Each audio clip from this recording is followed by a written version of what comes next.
Welcome. I am Lisa. And I'm Eric. Do you want to improve your English easily? If so, you're in the right place. So let's get started and make English easy. So Eric, what are the words today? The first word today is attentive. Then we will continue with awkward. And in return, for. Then have to do with something. And the final one is so far, so good. Okay, let's start with the first word. The first word is attentive. Attentive. Attentive is an adjective that means paying close attention to something or someone and being careful to listen or watch. When we say someone is attentive, we mean they are focusing and listening carefully. Exactly. Let me give an example sentence. The students were very attentive during the interesting science lesson. It means that the students listened carefully and paid close attention to the science lesson.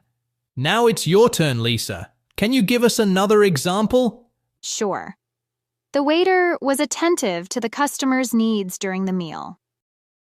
It means that the waiter carefully watched and listened to what the customers wanted during their meal. That's right. Now, let's talk about how to use this word. We often use attentive with the preposition to, like in my example, attentive to the customer's needs. Good point, Eric. Now let's hear a short dialogue using the word attentive. Your son, Tom, is a pleasure to have in class. Really? That's good to hear. Yes, he's always very attentive during lessons. I'm glad to hear he's attentive. He sometimes struggles to focus at home. Well, he's one of my most attentive students.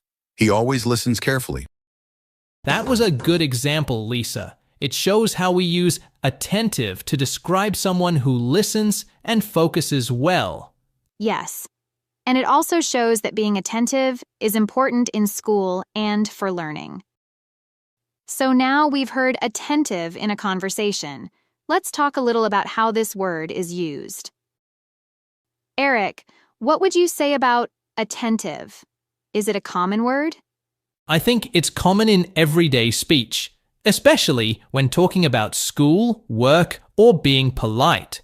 It's a bit more formal than saying someone is just paying attention. I agree. You'll often hear people say someone is attentive, like a waiter in a restaurant who makes sure everything is perfect for the guests. It's a polite and positive word. Right. You could say, the waiter was very attentive, or she was an attentive listener. It's a great word to use when you want to show someone is being very careful and considerate. Exactly.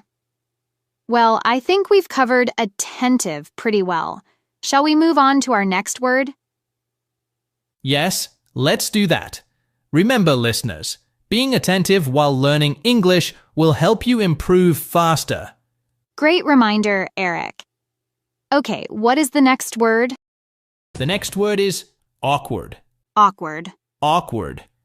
Eric, can you tell us what awkward means? Sure, Lisa. Awkward is an adjective. It means feeling uncomfortable or not knowing what to do in a situation. You can feel awkward when you don't know what to say or how to act. Sometimes when we don't know how to behave or what to say, we feel awkward. Let's use it in a sentence. My sentence is, there was an awkward silence after John told a bad joke. It means that there was an uncomfortable or embarrassing quiet moment after John's joke. Great example, Eric. Here's my sentence. It was awkward when I dropped my phone during the meeting. It means that I felt uncomfortable because everyone was looking at me when I dropped my phone. It was a little embarrassing. Okay, here's an example dialogue using the word awkward. Did you have a good time at the party? Not really. I felt awkward because I didn't know anyone. Oh no, that's awkward. Next time I'll introduce you to more people. Thanks. That would help. I hate feeling awkward in big groups. As you can see, both Sarah and John used the word awkward in the conversation. John felt uncomfortable at the party because he didn't know anyone. Now, let's have a short conversation about the word. Eric, do you think awkward is a common word? Yes, I think it's very common, especially when talking about social situations. Many people feel awkward when they don't know others at an event or when something embarrassing happens. I agree.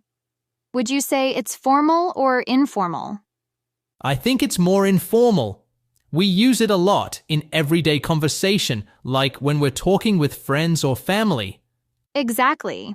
You wouldn't really use it in a formal report or essay, but it's perfect for casual conversations. Also, do you think we can use awkward to describe both people and situations? Yes, you can say, I am feeling awkward, or the situation is awkward. Both are correct. That's a good point. So, remember, awkward is a useful word for describing uncomfortable situations or feelings, and it's used mostly in informal contexts. Good summary, Lisa. Well, that wraps up our second word, awkward, for today. Okay. Well, what is the next word, Eric? The next word is in return for. In return for. In return for. This phrase is used when someone does something and you do something back for them. It shows an exchange. One action happens because of another. That's right. When we say in return for, we do something for someone.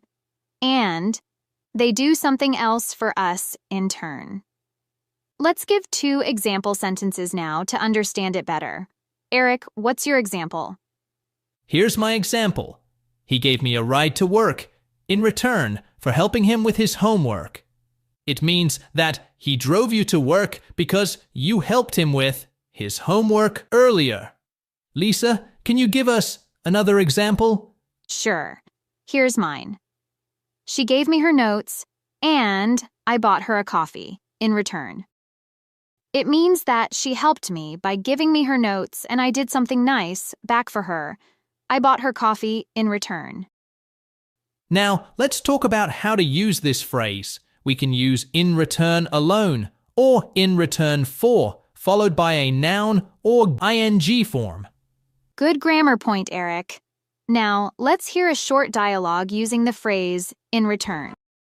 Thank you for watering my plants while I was on vacation, Tom. You're welcome, Mrs. Brown. It was no trouble at all. I'd like to do something for you in return. How about I bake you a pie? Oh, that's very kind of you. It's the least I can do in return for your help. Well, in that case, I'd love a pie. Thank you. That was a good example, Lisa. It shows that in return can be used both with and without for in a sentence. Like in the dialogue, I'd like to do something for you, in return or in return for your help. Good explanation. So, Eric, do you think in return is a common phrase in English? Yes, it's quite common. People use it often when they're talking about doing nice things for each other. Yeah, I agree. Is it more formal or informal? I'd say it's neutral. We can use it in casual conversations with friends and in more formal situations. And I think it's an important phrase for English learners to know because it helps learners express the idea of giving back or saying thank you with actions. That's right, Eric. It's a key phrase for talking about social interactions and being polite. Okay, well, I think we've covered in return for pretty well. Shall we move on to our next word? Yes, let's do that, Lisa. The next word is have to do with something. Have to do with something. Have to do with something. Have to do with something is an idiom. It means one thing is related to or connected with another thing. It is used when we talk about a connection between two things. Yes, for example, if something has to do with another thing, it means there is a relationship between them. Exactly. Now let's give some example sentences. I'll go first. Sure, go ahead, Eric. Here's my sentence. Her bad mood has to do with the long day she had at work.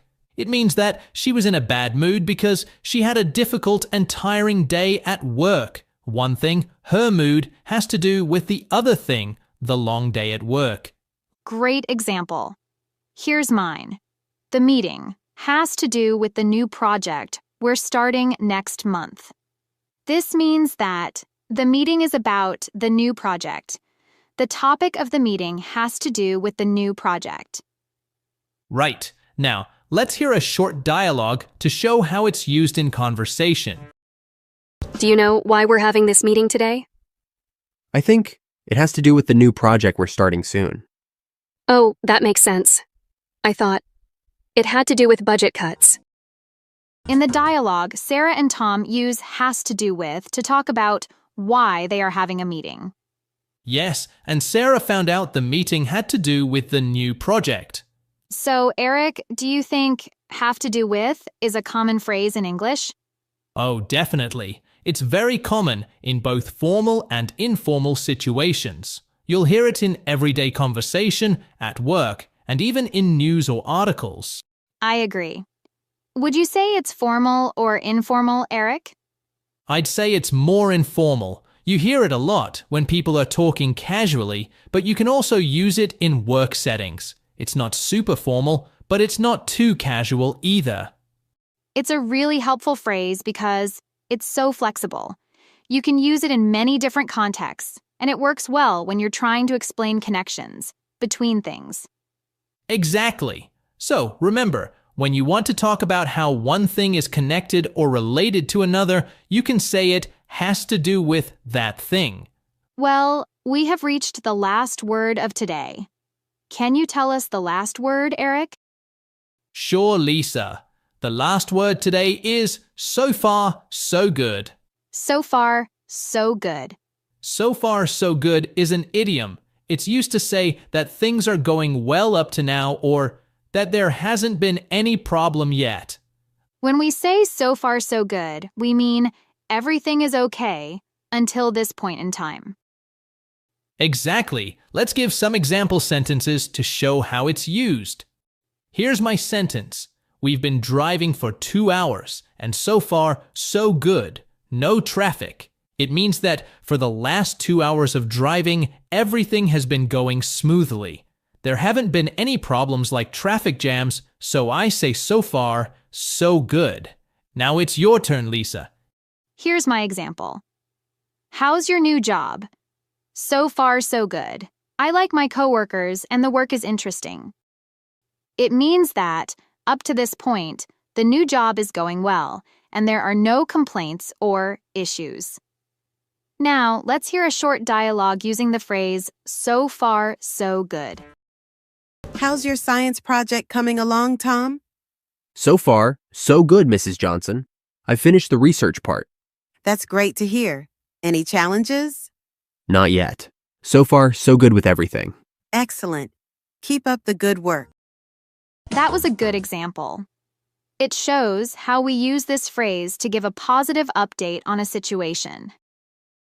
Yes, and it also shows that so far so good can be used multiple times in a conversation. Absolutely. So, Eric, do you think so far so good is a common phrase in English? Yes, it's very common. People use it often when talking about ongoing situations or projects. Is it more informal? I'd say it's quite informal.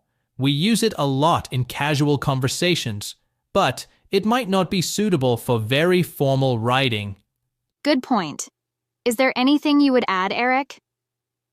Yes, Lisa, it's really easy to use in different contexts. You can say it about your work, a trip, or even how you're feeling during the day.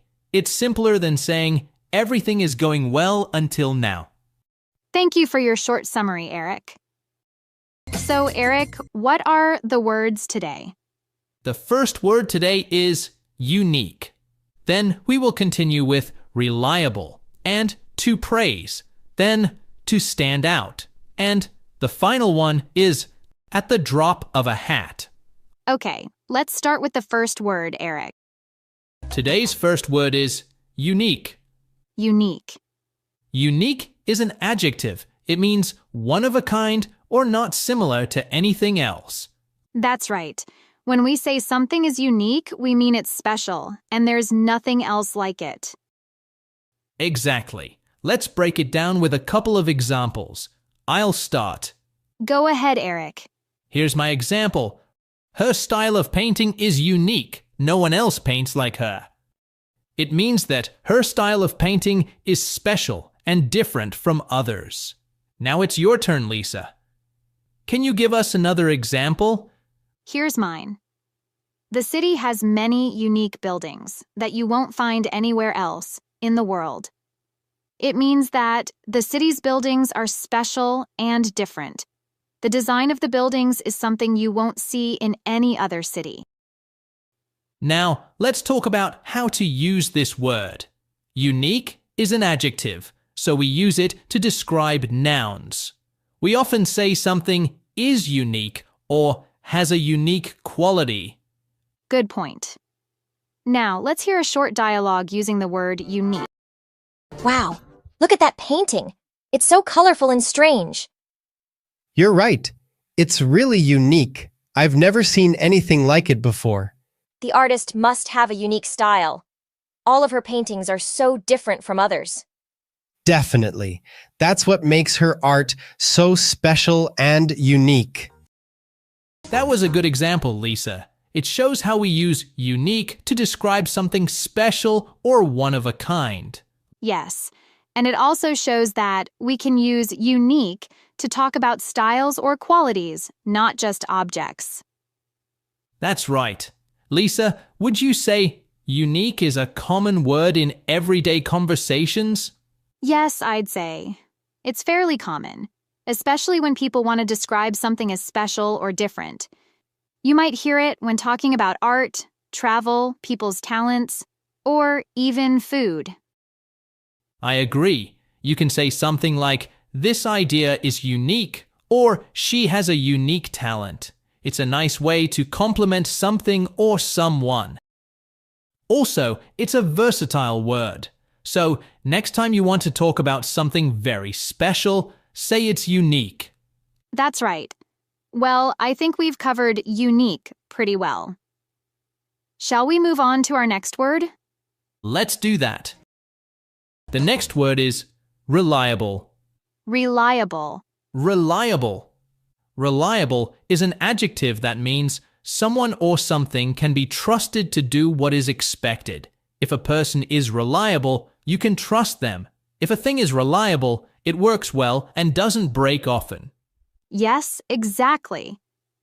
We usually use reliable to talk about people, machines, or good services. Now, let's look at the first example sentence. John is a reliable friend. He always helps me when I need it.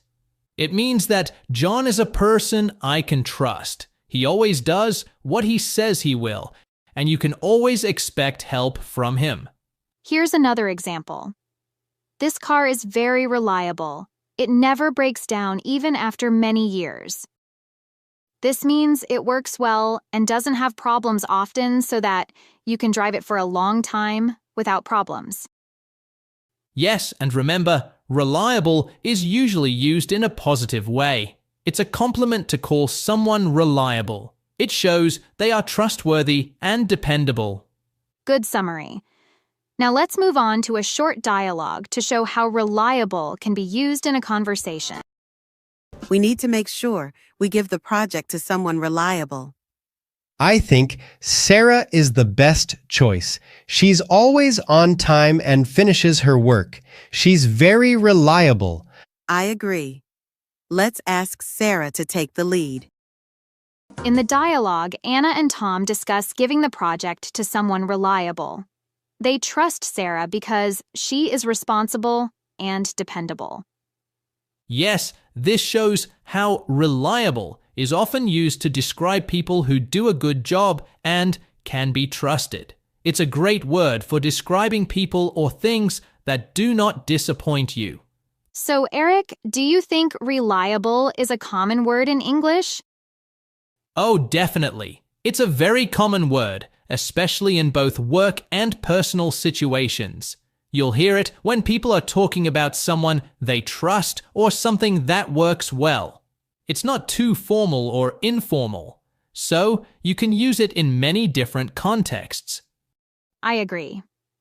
Being reliable is important for people, whether you're talking about a friend, a car, or a service. Exactly. So remember, when you want to say you trust someone or something, you can use the word reliable. Okay, that's it for the word reliable. Let's move on to our next word. Sure. The next word is to praise. To praise. To praise. To praise is a verb that means to say positive things about someone or something, especially when they have done something good or deserve it. When you praise someone, you tell them they did a great job. That's right. Praise is used when you want to show that you are happy with someone's actions or work. Now, let's look at the first example sentence. The teacher praised the student for his hard work on the project. It means that the teacher makes positive compliments or says nice things about his effort. That's what praise means. Exactly. Here's another example. Everyone praised the chef for the delicious meal. This means that people said nice things to the chef because they enjoyed the meal. Let's talk a little more about how to use to praise.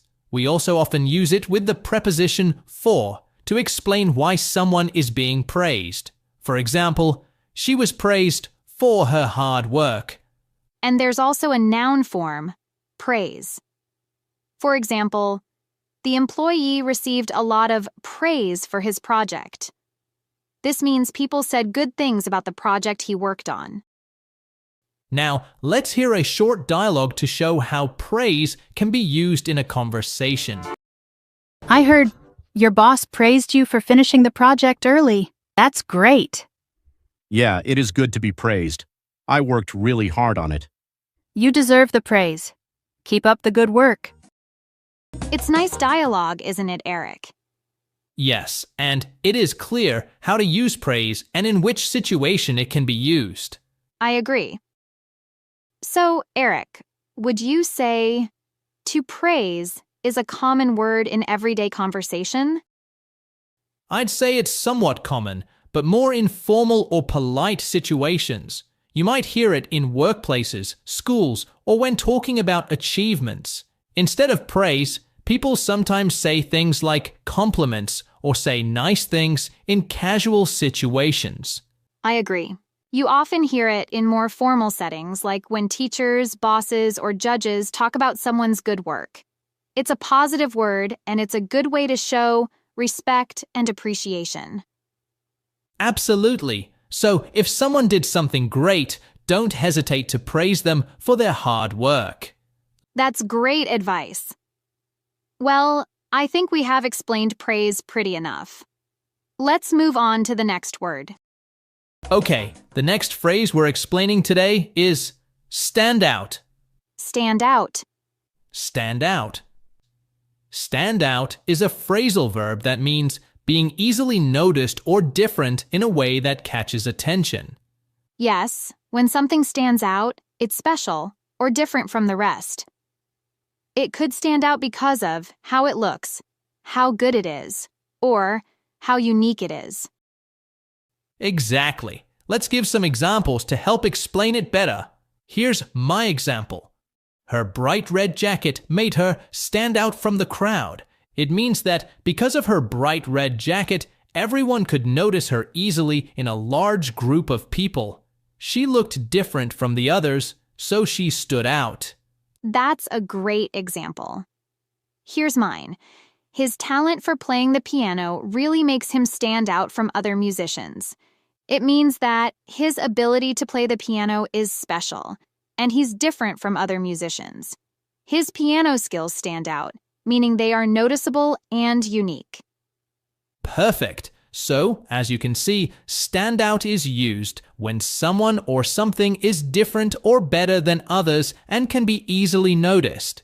It's often positive, meaning it's something special. Yes, and grammatically, we usually use stand out by itself or with the preposition from, like stand out from others or stand out from the crowd. This shows what or who you are comparing to. Exactly.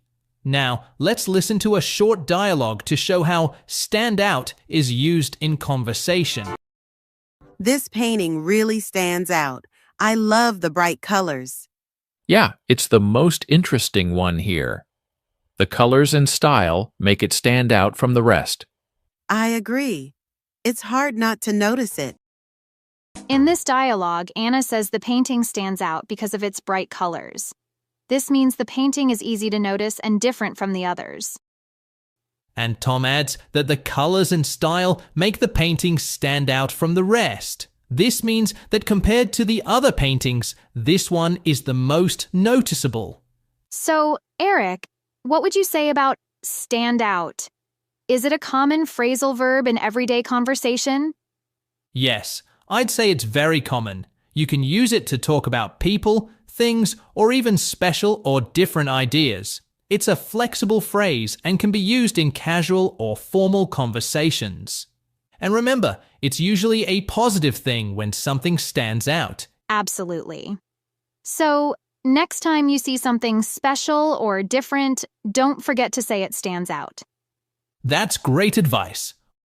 Well, that's all for today's word standout. We have reached our last word today. What is the last word, Eric? Today's last word is at the drop of a hat. At the drop of a hat. At the drop of a hat is an idiom that means very quickly or without any hesitation. When we say someone does something at the drop of a hat, we mean they do it immediately or with very little notice. Exactly. Let's give some example sentences to understand better. I can't just travel at the drop of a hat. I need to ask my boss. It means that the person cannot travel immediately or without planning and asking his boss to take time off. Good explanation, Lisa. Now it's your turn. Can you give us another example? She would travel to Paris at the drop of a hat, if she had the chance. It means that if she had the opportunity to go to Paris, she would go right away, without thinking twice. She wouldn't need any time to decide.